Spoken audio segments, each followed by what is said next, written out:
Welcome to Big Blend Radio with your hosts, Lisa and Nancy, editors of BigBlendMagazine.com.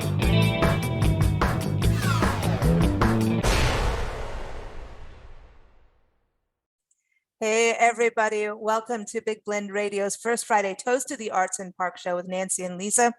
We are the Crazy Mother-Daughter travel team. We travel full-time documenting parks on a Love Your Parks tour, and we publish Big Blend magazines. Now we're working into 8 different magazines, one of them being Parks and Travel magazine.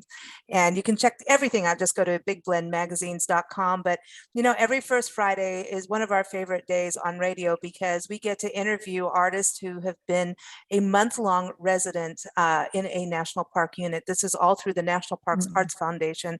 They really are a unique and amazing program. I mean, you've got artists that can go to Dry Tortugas National Park and be on their own private island in the Florida Keys. There's Hawaii Volcanoes National Park, Haleakala, Fort Union, Chaco up in northern New Mexico. It just really is an amazing thing for these artists. And so this year being our anniversary year of 25 years for Big Blend magazines, 15 years for Big Blend Radio, and 10 years for our Love Your Parks tour on and off the road full time. We thought we're going to just bring people back on shows and kind of catch up with them. And so this is our third one with the National Parks Arts Foundation artists. And today we're excited. We have composer and musician Andy Jarema joining us and astrophotographer and photojournalist Stan Honda. So let's say hi to you first. Stan, how are you? Okay, great. Hey, it's good to have you back here. Yeah. And this time we get to all see each other, so it's a little different. So hi.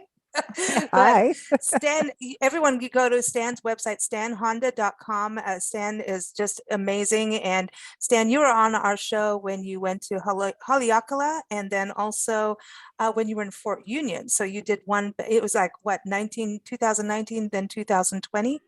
Those two residencies? Yeah, March of 2019 in Haleakala, which it looks like Haleakala behind you on the picture. and then end of November 2020 for Fort Union. Wow, and you've done a whole bunch of other parks too. You've done Chaco, in Rocky Mountain. Yeah, you've done quite a bit of park travels from what I looked at on your website, which is awesome. Everyone needs to go there. Thanks. Thanks for the promo. Chaco Culture was the first one I did with the National Parks Arts Foundation, but I've also done others, like you said, with Rocky Mountain and the north and the south rim of the Grand Canyon. So it's a great.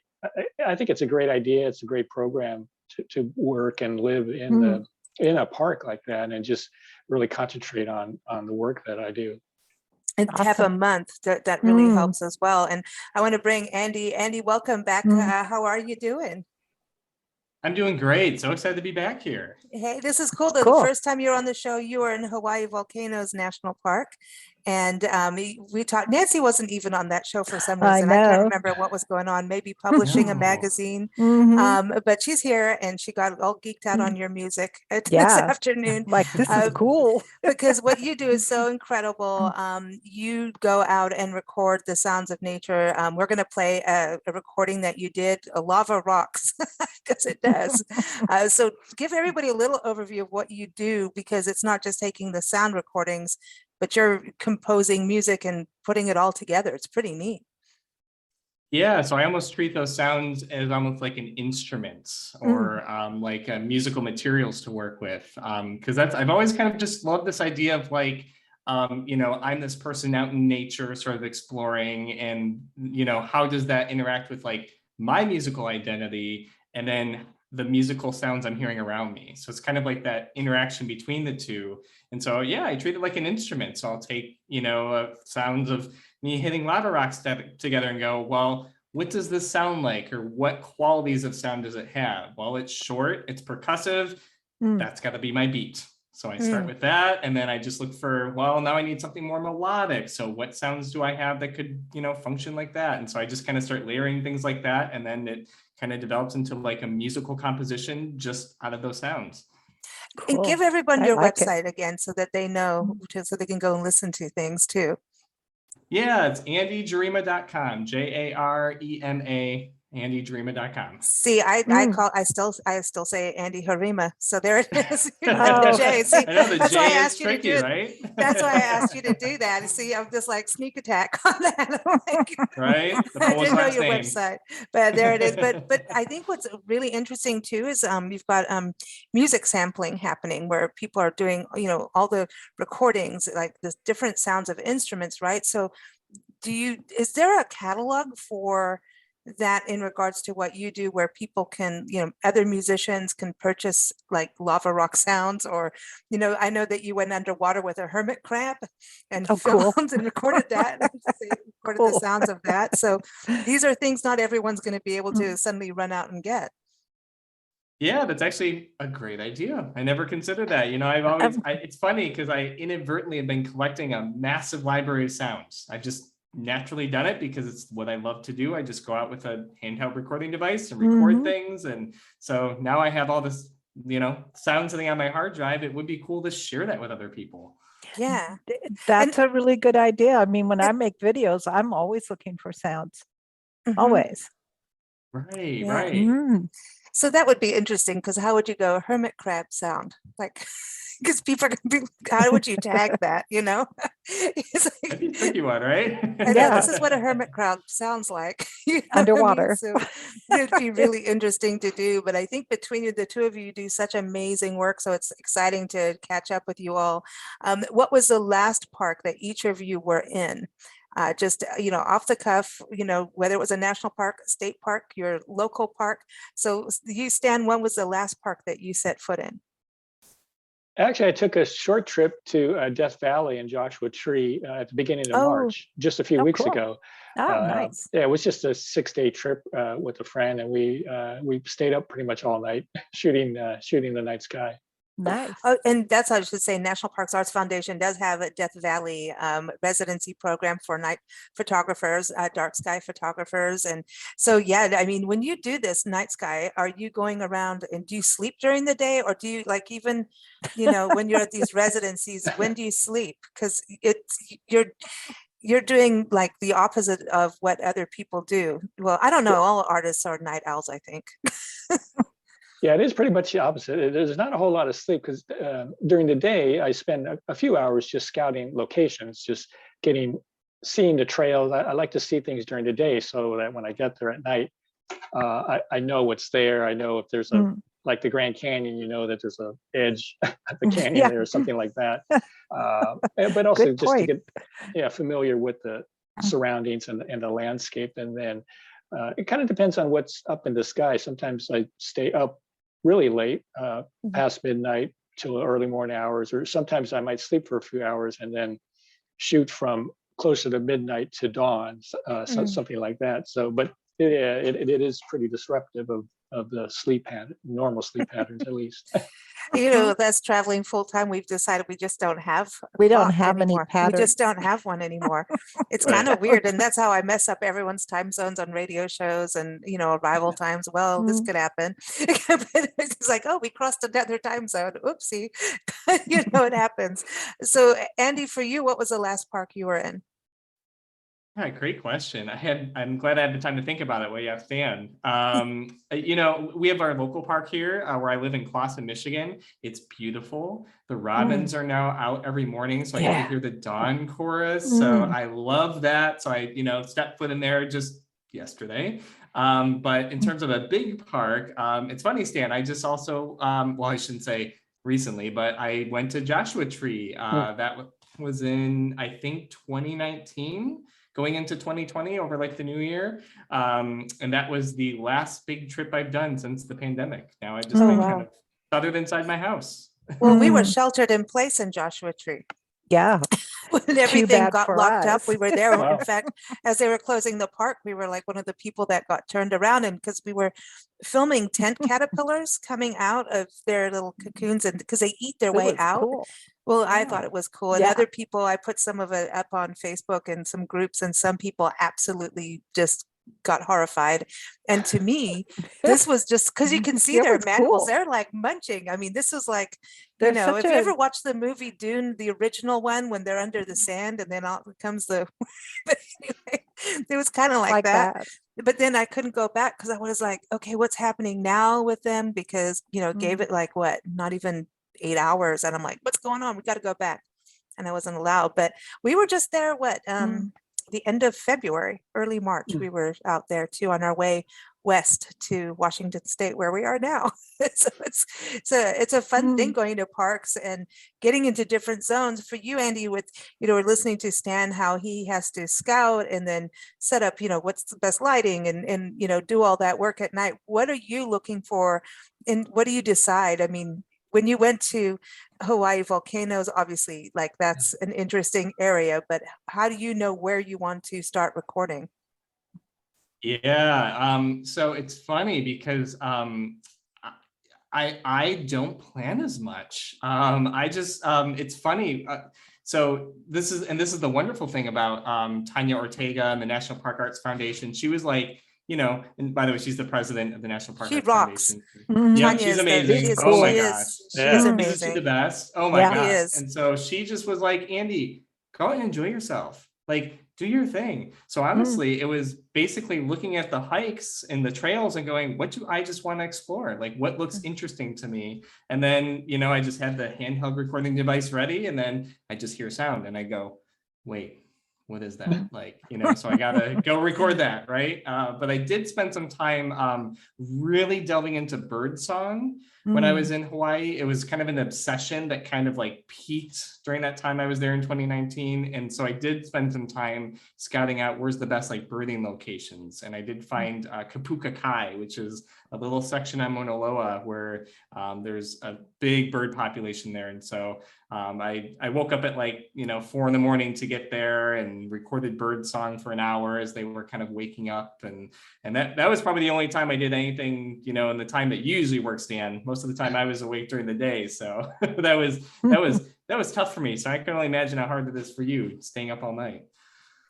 Yeah, I'm usually a night person anyway, so early morning hours aren't so great, but sometimes that's when things are up in the sky and interesting things are happening. Do you have to look at the moon and what the moon is doing? Do you want a full moon when you film, or do you want the complete opposite?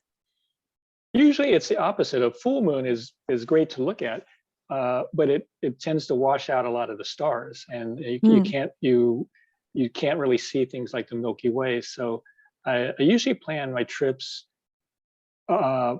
sometimes around the new moon, just before or just after the new moon is great, because the other thing is with the usually a few days after, for example, after the new moon, there's a crescent moon out that even if it's a small crescent, it throws a lot of light onto the landscape, especially when you're in a fairly dark area, like a place like the Death Valley or Joshua Tree or the Grand Canyon, where there's not much light pollution. There's a lot of light from the moon that ends up on the landscape, and so I could use that as sort of my light source for the landscape. And then, but also the stars are still pretty bright because the moon itself isn't too bright in the sky, and it's a great combination. So I really have to ask you, any unidentified flying objects? Oh, there's a lot of stuff up in the sky that you see flying around. I mean, airplanes, obviously, and you could see, especially I think in remote areas where there's not much light pollution, you can see a lot of satellites flying around. And in New Mexico, I know this friend and I would see these super high flying aircraft. I mean, obviously military aircraft that were flying really, really fast. You could tell they're airplanes because you could see the blinking lights on them. They aren't satellites, but they were going extremely fast. So those are kind of freaky to see things like that. But and then you could hear them too. So I mean, Andy might find them a little pretty fascinating, because at that altitude, I mean, to hear something like that, because you can't normally hear commercial aircraft because they're not really making that much noise. But these things were moving pretty fast. So that's probably the closest, Nancy, that I saw any kind of odd objects up in the sky. Was that out in White Sands, New Mexico? Because I know you did a residency out there. I didn't do a residency. I was just there for a visit. But at Chaco, I see these. I remember seeing some really strange aircraft. I mean, fast-moving aircraft at a place like that, because it's pretty remote, and it's fairly dark, and then usually pretty quiet at night as well. I want to go to Carlsbad Caverns and do that whole. We just drove through there from New Mexico down. Oh. It was on our way up here. We went from West Texas down through Guadalupe National Park, right by there, Guadalupe Mountain, and it was a full moon, and it was at night, and it was freezing cold, like super cold. And we go through, but the light was, I mean, the moonlight was on the mountain. Amazing. And it was just, I'm like, and Crazy. so doing something like that, you kind of have to learn your night photography, right, to capture that correctly. Yeah. The exposure is a big thing, and then just composition, like any kind of landscape photography, is to me the most important thing. But really knowing the moon phases, knowing what kind of what's up in the sky, things like the Milky Way or planets, and there's a lot of times there's interesting conjunctions between planets and the moon that make for nice pictures, and also just the moon, like a crescent moon itself, setting or rising, and then you have to kind of know when the rising moon comes up in the pre-dawn skies, because that can often add to the picture as well. Oh, I love that. That to me is like beautiful time. I was out in a Mono Lake area once, and the moon was rising, the sun was setting. It was pink on the mountain with the a little bit of snow, and the snow was coming, and they were closing roads, and I'm like, oh, get down that mountain, get down that mountain. Andy, for you, do you ever record anything really? I know the hermit crab. I think that's kind of trippy.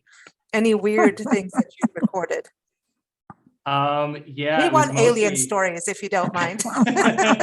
Unfortunately, I'm checking my pockets here. I got nothing, Lisa. But I will say, I mean, talk about alien. I mean, the ocean. Oh my gosh. I mean, that was one of the fascinating things I wanted to explore when I went to Hawaii Volcanoes, is the ocean.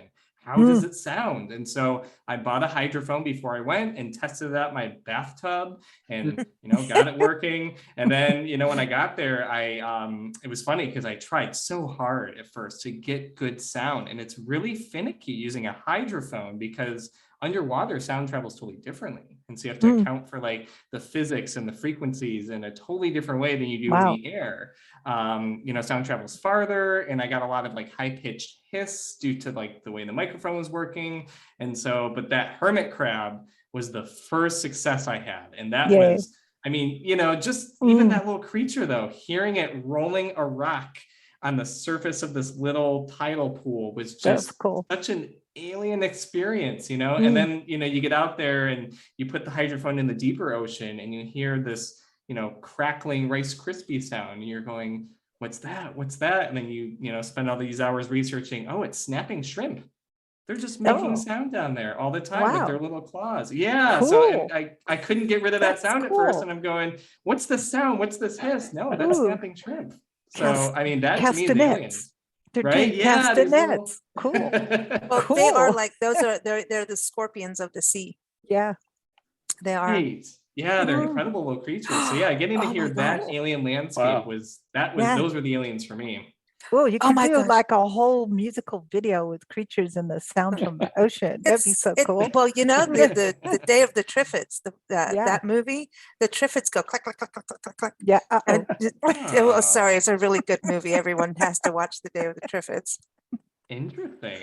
It's a very odd, weird old movie. It's weird, but it's fun. We watch weird things around here, but they go click, click, click, click, click. It would be really neat to go to a park that has carnivorous plants and record them. Ooh, like the Venus flytrap, and the pitcher plants. And I wonder, because the pitcher plants, we saw them in Big Thicket National Park and Preserve, and it was this time of year, early spring, and I know now it's when this airs, it'll be the beginning of summer, but they look like they're talking and singing, like they look like a choir. And I'm like, I know there's got to be communication going on. I know that's weird, but this has become a very interesting conversation. Wow. Andy, I think you would like, places like Rocky Mountain National Park or Yellowstone. because, well, and it's September is when the elk bugle, the mating season. The That elk is run. so Oh, cool. wow. And Yeah. when I first heard it, it's such an eerie sound. I mean, I put a few of the recordings on some of the time lapse videos I did, and it almost sounds like a human cry. If you didn't know what it was. And then once you hear it a few times, you know what it is. But it's this unbelievable sound, and I think you'd go crazy if you were, especially with the quality recorder that you have. It'd be amazing. Cool. Oh, that excites me. That makes me want to take a trip there already. So It's like, yeah, it's almost like the cello, Well, like in a and way I even can go low to high. the sound of all Yeah. the thermal activity in Yellowstone would be really interesting. Those bubbling mud pots and Yes. stuff. Ooh. yeah, that low pitched gurgle. Ooh, Yep. yeah, That would be yeah. interesting, wouldn't it? Yep. Yeah. Yep. Have you recorded an inanimate object like a rock, just a plain rock, like a fossil though, to hear if anything comes out of that? No, the most interesting inanimate things I did try were, going back to what you were saying earlier, Lisa, I did try plants, actually. I tried really hard during the pandemic. That was one of the projects, because people are like getting into that now, like biosensors and putting them on plants to read their electrical signals. But I totally failed. I tried to build a chipboard with this programming, and it was a total dud, but some people can do it. So plants are possible. I'm not sure about rocks. That would be an interesting experiment, right? Sam Nestor, did you hear Sam Nestor's interview? Yes, I did. Sam and I actually talked a bit. When was it? A few months ago. My gosh, it probably is a year by now. I can't keep track of time. Him and I connected briefly because Tanya put us in touch, actually, and we had a wonderful conversation because he's a trumpet player like me, and so we instantly bonded over that, and yeah, we had a really great conversation. But yeah, he was great. Yeah, he's a trip, man. He's done some cool things, and everyone, you can Yeah. hear his interview when he was in Hawaii at nationalparktraveling.com. But I think that what you guys do together is amazing. I know before we hit the record button, I was like, I want to see the two of you going to Dry Tortugas together. Oh, that'd And be doing, cool. would you ever consider that? I mean, because you don't know each other really, right? So would you consider doing something that crazy, going on an island for a month? I mean, that's really off the grid. Have either of you looked at doing that residency? Because I think that's going to be one of the most unique in the world, you know, as an artist residency. Yeah, it looks like a great place. Yeah, I'd be willing to go anywhere, actually. And then, because I listen to Andy's music and the sound, and I think it's an amazing approach to what is using natural sounds, but then the combination with this trumpet music. So I think it'd be interesting. Yeah. Same here, Stan. I mean, yeah, I'm always willing to like go to a new place just to explore that place. And I find I make my best work with other artists. I especially felt that in the past 2 years when communities kind of shut down and it was harder as an artist to connect with people. So I'm always open to working with other artists, because I look back at my work and I go, yeah, that was with that dancer, that's one of my favorites. I know that was for that film thing, I love that the most, so I find that those are my best pieces. It would be interesting to see you both together go out there, because you'd be kind of learning each other's craft, you know what I mean? And it would be kind of like, okay, I mean, can you hear a shooting star? Can you get that as a recording? You never know. I mean, it's like here you're out filming, and what if you're recording sound that is happening while he's filming? You know what I mean? That it could be pretty interesting, because there's things out there at night. There are. There's things that crawl at night. Do either of you get scared going out and film? When you film at night, Stan, do you get scared of anything that could, this has become one of those conversations now. It is something I think about, because animals going through brush or bushes at night, it doesn't matter how small they are, they all sound extremely large, because you don't know what's out there. And there were a couple times in mainly Rocky Mountain, I was near some water, and there were some very large animals. I mean, I actually saw them. Your eyes get used to the ambient light at night, as long as you're not turning a flashlight on or anything. And I'm pretty sure they were elk because they were pretty large. You could hear them splashing around in the water. Cool. And they were coming close to where I was. And so I thought, well, I better kind of leave the trail because I don't want them to run into me by accident. I mean, I don't think they would because their night vision is probably much better than humans, but I didn't want to scare them or anything like that. And so that was a little scary because I would hear splashing noise, but I didn't know what it was until I saw the animals. So, but also, like I said, like a rabbit going through the brush often can sound like a very large animal because you don't know what it is at first. You're not. It's because it's dark. So you can't It really was see the anything. creature from the Black Lagoon. Oh, here we go. There's that too. Yeah, there's all sorts of things. So, but to me just the natural sounds, well, anywhere, but especially in a national park, I think to be able to record or just to experience these natural sounds, I think is really pretty interesting and pretty amazing. So I think I mean, Andy probably has a much better ear than me at picking up or hearing these sounds, but it's always, to me, it's always been fascinating. Yeah. Well, I'll just say, Stan, that I mean, and that's kind of my goal with my art is to just open up people's ears because I think people can hear more than they think they can. It's just you need to pay attention, right? Just as, I mean, in the night sky, I would be a total amateur picking out celestial objects, but I'm sure with just a little training from you, I would be able to navigate my way across the sky, 10 times better than I had before. It's just a matter, and I think that's what your art does. It points us to the amazing celestial bodies up there and just kind of shows us that these are special things that are worth our attention, just paying attention to them. Oh, it'd be cool if you photographed a constellation and then you added sound to it. Yeah, that's what I was saying. Is he's Cool. photographing, and you're recording the sound at the same time of something that's happening right there at the same time. It would be That'd like be the cool. complete experience in this magical way. This whole. I think you're really right about this, about sound. People are used to specific sounds. It's like, who says you can't play drums on, tin pans or whatever? You can do whatever you want in music. It's up to, and it's up to us to be open-minded. And I think the sky is that way too. Filming the night sky, I think, is really special because I don't think we realize how polluted our skies are. And a lot of people aren't able, and I mean pollution in pollution, but also pollution in light pollution. And it's very rare for some people to be able to witness the stars. And so through photography, you're letting people know why we need to protect the sky. Do you feel that way with your art, Stan? That you're letting people know that this does exist, but it may be not for long if we don't kind of protect it and have some dark sky areas. Yeah, in the proposals that I write when I apply for the residencies, I talk about preservation of the night sky as a resource, because especially since a lot of people live in urban areas, I think at least in the US, probably 70 to 80% of the people can't see the Milky Way from where they live.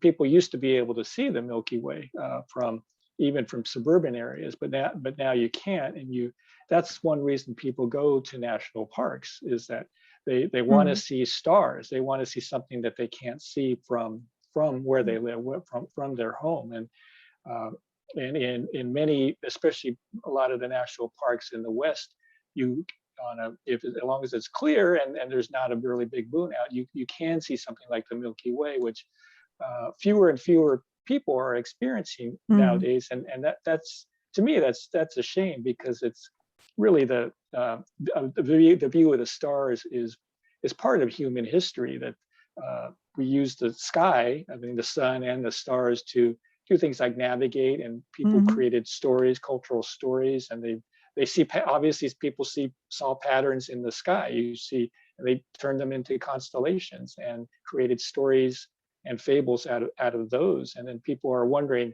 what else is out there? What else is out there beyond the Earth? And light pollution is one thing that can actually be controlled. And if by turning down lights, you can have an immediate effect on the environment around you. I mean, it's one of the few types of pollution that once you reduce it, has an immediate effect. That you could turn off lights and you could see stars, or you could control lights better just by pointing them at the ground. A lot of lighting in our urban areas, a lot of lights are just pointed up in the sky and there's no real reason that you need to do that. Or a lot of the light is wasted by half of it going up into the sky. And just a simple shield over a lighting fixture on a street light or a house, so that all the light goes down toward the ground where it's really useful, would help quite a bit, because that would reduce a lot of the light that's being basically thrown up into the sky. I heard that doing that also helps birds during their migration, that the light actually throws off migration of hummingbirds, and because and Canadian geese, we were hearing that they fly at night. I'm like, who knew?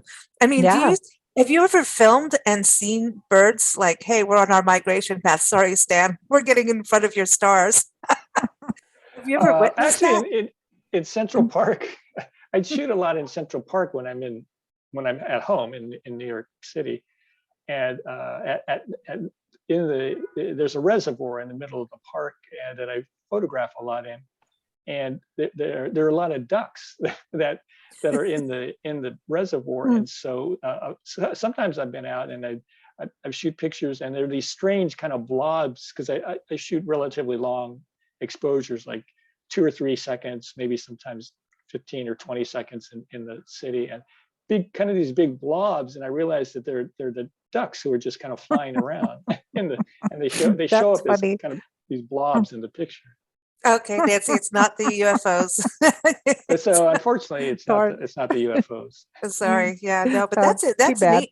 When you both go out, and you go out and you do all this recording, when you're in a residency, do you just, download your footage, and do you work on your footage while you're there, or do you just get as many of the downloads of the sound and the photography and then deal with that when you get home? How does that work for you in that balance? Because you always want to see or hear what you just got, right? I mean, it's kind of like, it's like a big treasure hunt, right? So for you, Andy, what is your process when you're out in the residency in Hawaii?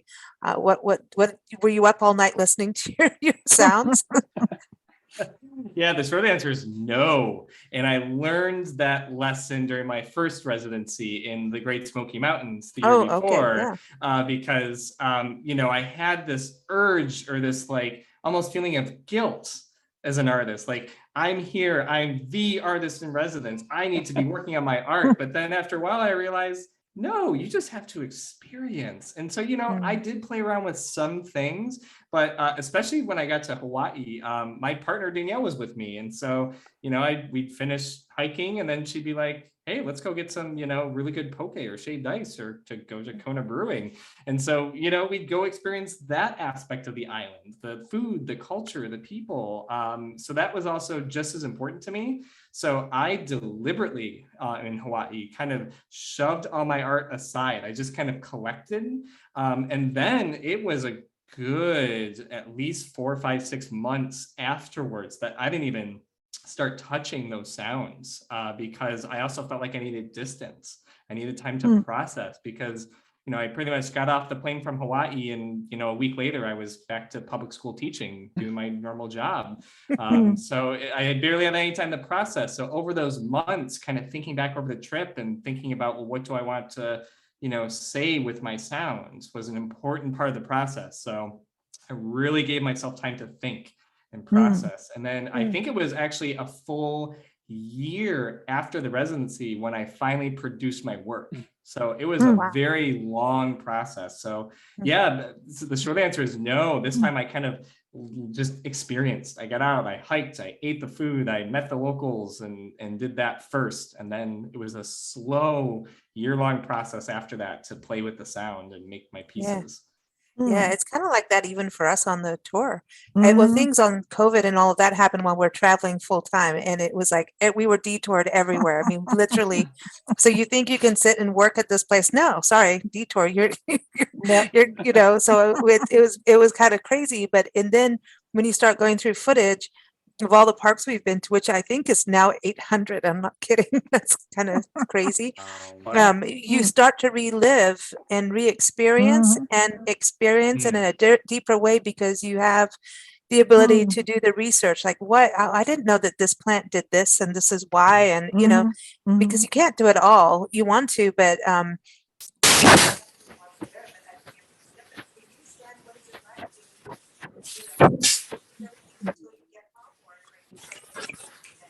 Lisa, your mic is not working.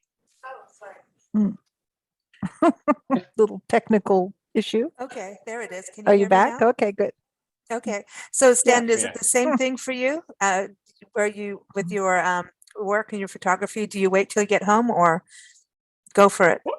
Well, I wish I had Andy's approach. That's a pretty good approach. I don't.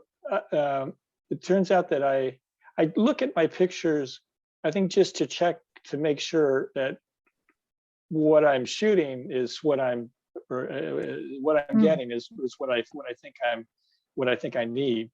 And I work on the pictures a little bit. I do this blog on my website. A bunch of family and friends that have kept saying, "Oh yeah, what's going on? What are you doing?" So I started this blog, and I probably post too much. I probably should not post too much to it. And then I'll put up some pictures on Instagram. And this is all if I have an internet connection. But sometimes I don't, which is great, which means you don't have to do any of this.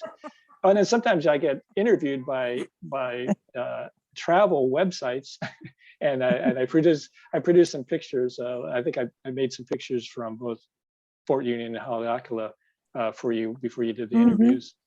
Yes. But I only have my laptop computer with me, so I kind of look at the pictures in a general way and maybe select a few. But I wait till I get home to really make the final selections and work on them seriously, because on the small screen I can't really see too much or really get an idea what I want to show. But mainly I'm just backing up files and then checking to see if how I'm working is getting the images that I think I need. Have you ever had that feeling where you've deleted something and it's gone? Have you done that? Have either of you done that where something like really important is gone, and then you're like, then you're doing the big scans and you have to get the software to try and pull it out of wherever it is, and you're there for 10 days. Have you gone through that, either one of you? It happened once when I was in New Mexico on a not very many pictures. I didn't lose that many, so and they weren't real crucial pictures, but they were. It was very annoying because I had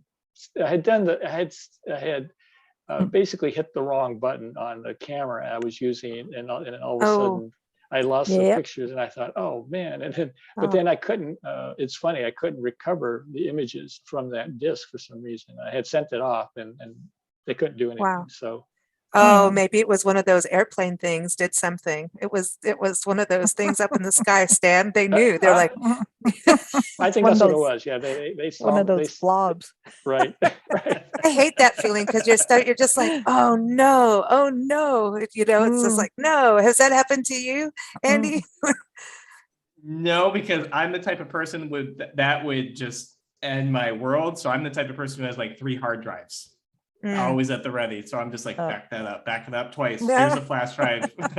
Yeah, because even deleting, like I know photography is like, no, as soon as he gets to his hotel room after whatever he'll sit and delete the things that he doesn't want. And I'm like, I have a really hard time deleting because I feel like if I delete something, I'm going to delete the whole series or something. Nancy loves to delete things, but she's a deleter, but I'm like, I'm a hoarder of this because I feel like as soon as I do it, it's going to be my luck that it's all going to go bye-bye. Well, I learned to take everything I want and put it in its own little special space. And then when you have everything that's left, it's just bye-bye. And you're not going to make a mistake that way. But if you try to delete in between things you want to keep, stuff That's happens. dangerous. Things happen. A lot happens. Yeah. But okay. So now let's talk about what is coming up for you guys in the future. Obviously, COVID has been in between our conversations. I can't believe it. And so things change a little bit, but a lot in the world, a lot has changed since we last talked. But let's talk, what's happening for you, Stan? What's happening over the rest of this year? I got a couple of trips planned, and the big thing is I'm working on an exhibit for the Maui Arts and Cultural Center. We've been trying to do this for the last few years, and their schedule has been really hit pretty hard by COVID and the pandemic. But it's finally on the calendar for the beginning of September, and I'll show. Most of the pictures will be from Haleakala, and then there'll be some pictures from the other national parks that I photographed in of the night sky. So I'm really looking forward to that. Getting some working the next few months on printing the pictures, getting big prints, and so I think that'll be great to go back to Maui, and I think the opening night might be September 3rd, and so my wife and I will be in Maui for that. Cool. That's a very sad life now. Yes. It's a good thing they have good coffee over there. From what I've heard, coffee in Hawaii is quite good. That's a good thing as an artist tool. One of the tools and needs is coffee. Andy, what's next for you? Yeah, so this was a couple years of lots of upheaval. So in our household, there were 2 quit jobs, 2 new jobs, and a new baby. So, congratulations. Yeah, so it was a lot to sort of process. You need coffee. You need coffee. Yes, I do. And I have 3 bags over there on the counter. But I think I've kind of reoriented my whole professional career as a teacher, because mainly I'm a music teacher. This my work as a music composer is kind of another thing that I do, but my profession is being a music teacher, and so I had to reimagine myself as a virtual music teacher. So after teaching for 10 years in the public schools in person, I've now sort of done a complete 180, and now I do everything virtually, and I kind of had just gotten set up with that life. With a new job and all these, other things. So now I can work from home and be with my baby and my partner, and we're, she's at home too. So that kind of, threw me for a loop. That was a very tumultuous period to go through this past year. But what I am looking to do though, is I really want to start moving my art towards my last project, which was, it was a weather data sonification project. So turning weather data into sound. How does this data sound? Wow. It was a big, massive project that, kind of is like the blueprint, and I kind of want to expand it into other areas. So I'm looking for ways to do that. It's really the sound exciting. of climate change. How about that? Yeah. Yeah. Yep. That's and a bunch of sirens. Yeah. Yeah. Exactly. I mean, that's it's a lot of warnings and lots of hard things to hear. Yeah. I got a question. I got a question, Andy. Yeah. Do you ever? I know wind is probably the scourge of audio people, but do you ever record wind? Because I recorded at Fort Union. It's like windy all the time. Yeah. So I recorded a bunch, but I didn't know how to really deal with it because it just kind of sounds fuzzy and everything like that. Oh, that's a great question, Stan. Yeah, I deal with that too. A lot of times I keep my little fuzzy windscreen on to get rid of it, but then every once in a while I'll take that off and it'll produce like a really nice, pleasant sort of sound. But if it's like too much, it gets kind of like that low pitch sort of boomy sort of sound. So I tend to keep it on when I record it. If it's like a really strong wind, I can, keep the fuzzy windscreen on. And then what I like to do is I like to filter frequencies out of it. So I'll go into the sound file and I'll say, well, what do like the medium range frequencies sound like? What do the high range frequencies, just the low frequencies? And it's kind of fun playing with the sound like that. So that's one of my fun tricks as an artist to go in and play with, because then you might go, oh, there's some really nice low frequencies in this wind sound. Wow. Oh, it sounds like Fort Union's calling you. I think you should so, go to right? Fort Union, Fort Windy. Yeah, I mean that is it is we managed to go there last year this time. Early early Mm. April, I think it was. I don't know. I don't know where we were when anymore. I give up. But it was incredible just to be out there and know that you've been there, as well. It's like every time we managed to get to Chaco as well on this tour. And so it's really special when you go to the parks that we've interviewed all the artists, who've been there, not all of them, but as many as we've done over the last, I think 6-7 years we've been doing these shows. And, you're seeing everyone's art, in your head, and you can remember everybody. And as you're going through there, you're just like, okay, I wonder, Stan, did you set up over here? Where were you, when you did this, So and then I don't even want to photograph anything because I just go, whatever I do completely sucks in comparison to everybody else that has been there. But it's, to me, even the artists that have done the plein air painting out there, how the heck did they That's do so hard. that in Fort Union? Yeah. Because it's really windy, and it's part of its charm, I think, that That's wind. interesting. Yeah. So it'd be kind of neat. You could do like the soundtrack of Fort Windy. That'd be fun, right? Yeah. And actually, Yeah. Stan, I had a question for you I was curious about. So I always wonder about how you're battling the exposure time versus the rotation of the Earth and the movement of the celestial objects in the sky. How do you kind of negotiate that as a photographer? Oh yeah. I mean, with the later cameras now, especially now, we could shoot at pretty high ISO settings, the sensitivity settings. So, and with I use pretty wide angle lenses. So if I'm shooting, I could shoot as long as sometimes 15 seconds. Realistically, it's more like 13 seconds before I get any kind of movement in the stars. And so they, at those shutter speeds, they and at the scale that you see them on a computer monitor, the stars look like pinpoints of light. And so, I mean, if you really zoomed in, you could see a little bit of movement. But so that's worked out pretty good. And then you need a lens with a pretty wide aperture, like an f2.8, something like that, in order to be able to use the high ISO and the shorter shutter speed combination. But yeah, anything as you get closer to 30 seconds for most lenses, you start to see some movement in the stars, and then it doesn't necessarily make the picture bad. It's just, it kind of depends on what you want in the photo. But the newer, like all the recent cameras, I think have pretty good quality to them now, even at the high ISO settings. You guys are like smart. Yeah. Well, I don't know about that. Right? I don't know about that either. Well, it was interesting that you brought that up though, Andy, because you guys, just been to Joshua Tree area. Did either of you go to the Sky's the Limit Observatory while you were there? It's in 29 Palms, right at the entrance of Joshua Tree.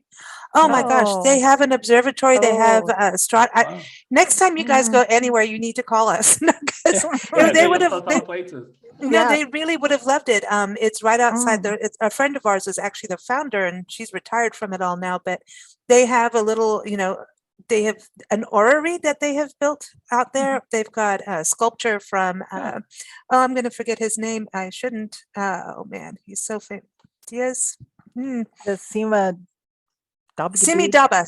Yes. That's it. His sculptures are everywhere, but it's so neat because it's, 29 Palms does have light because of the military base, which is like its entire, that's like a city out there. But it's depending on which way you go, you can see the night sky. I don't know how that works. Is that because it's kind of got a valley? I mean, when you think about that, Stan? Yeah. Yeah, I think there are mountains on one side of the park, but looking west is pretty much out just because of Los Angeles. I mean, even though LA is over 100 miles away, there's this huge glow. It's kind of like you can't, even 100 miles from New York City, there's a glow on the horizon if you're looking toward the city, just because it's so huge.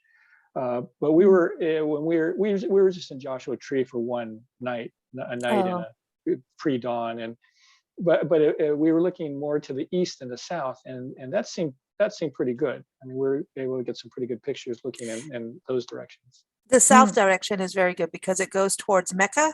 And Mecca is, part of the Indio Valley, and it's got these sand caves, and it's trippy cool. I love driving through there. And if you go in the spring and early summer, you will see, like if you drive from Joshua Tree Park down and then you cross over the interstate and in through Mecca, and then it'll take you to all the vineyards and all the date trees and jewel dates and everything. But there's this little cavern, little road that you go through, and you feel like you are in the Wild West, and then you also feel like you're in the Middle East. There's these just a different, and then if you feel like in the Sahara, like there's all these vibes that happen. But if you go early summer, June, at the beginning of June, around June, July, it starts to get a little different. But June is so cool. You will see bighorn sheep on the way through Cottonwood Springs. We used to live in 29 Palms. This is like our back. I could walk through there and know it at night. But you will see coach whips. Those snakes, the pink, those pink, not coach whips. You will see those out there, but they're not pythons, but they're the rosy boas. The rosy boas, yeah, there it is. The rosy boas out there, which are these pink snakes, and they're big, and they come out around that time. At the same time, you have all the smoke trees all getting all purple and beautiful. And anyway, I'm a little homesick. Pretty cool. Where we are right now, it's doing nothing but raining. So we're just feeling like we missed the desert right now. We need some desert life. But this has its beauty too. I mean, can't complain. Mount Rainier is right outside our window. So it's pretty magic. Pretty magic out here. So cool. So Maui, and then this weather thing, you guys have to keep us posted. We need to do more reunion shows like this. This is so cool to kind of connect and also to hear the two of you communicate. And, it's been a real pleasure. But everyone, stanhonda.com. Andy, give everyone your website. I don't want to mess it up. Yeah, Andy Jarema. Jarema. All right. So everyone keep up with them both and follow what they're doing. Stan, I know you're on Instagram. Andy, are you on social media for people to follow you too? It's when I feel like it. So probably best just to get to my website and email me or something if you really want to say hey. So okay, there you go. That's it. He's got a baby. Leave him alone. Hey, I don't have time for I'm kidding. Send him some coffee. Send him coffee. Everyone, again, the National Parks Arts Foundation. I really encourage anyone who does any kind of art, whether it's like we're saying, photography, recording, birds and hermit crabs, filming, blobs in the sky. Or if you're a dancer, a painter, a poet, I mean, really, this is an incredible program. And like you can hear, the National Parks Arts Foundation, you send in your proposal. This is what you think you want to do. And then by the time you get there, half of it changes. Isn't that right? It kind of changes your path of what's going to happen.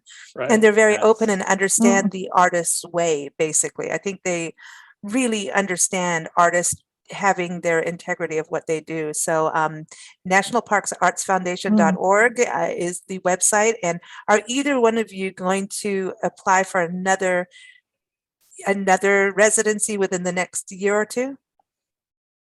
Yeah, I had applied for the Death Valley one and got accepted, but it was gonna happen this past January, and to me it didn't seem very safe to travel, and then they got delayed in confirming everything with Tanya, so we just put it off. And so I'm hoping to do that at some point, probably, or maybe early next year.